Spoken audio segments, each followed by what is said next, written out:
gender roles, that are also known as sex roles or differences between our sexes. These are attitudes and activities that a society links to each sex, like the criteria we have to fit with a certain stereotypes that combine with people. And a negative effect on children is that they quickly learn that society defines females and males as different kinds of people, like we're not equal. And by age 3, the kids, they begin to apply gender standards to each other as well as to themselves. So my claim today is that the practice of sex roles in children is wrong because it limits kids from developing their own perspectives and ideas and expectations about the opposite sex and themselves. By setting limits, I mean we prepare children at such a young age to rise above the criteria and to be specific to where they stand in society, according to their gender and what we expect of them. To begin, let me share with you an important quote from author Letty Cohen Fogarty and from her awesome book, Growing Up Free.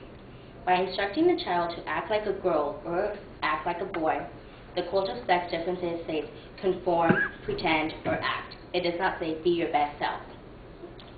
So it makes children imposters within their own sex and strangers to their opposites. An example from the textbook, Society, the Basics, it demonstrates the negative effects of sex roles imposed on children. Soon after birth, family members welcome infants to the pink world or the blue world of boys. This shows how at such an early age we have already set barriers between genders. This long-term effect only limits a child's growth and development. Finally, this example shows how even unconsciously we force these stereotypes in the young ones. A researcher at an English university presented an infant dressed as either a boy or a girl to a number of women. The subjects, they handled the female baby child tenderly, with frequent hugs and careness, while treating the male child more aggressively, often lifting him up and bouncing him on the knee. With this, the lesson is clear. The female world revolves around cooperation and emotion.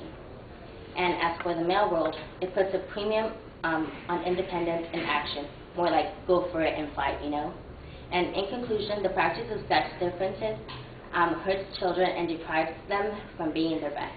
So don't do it.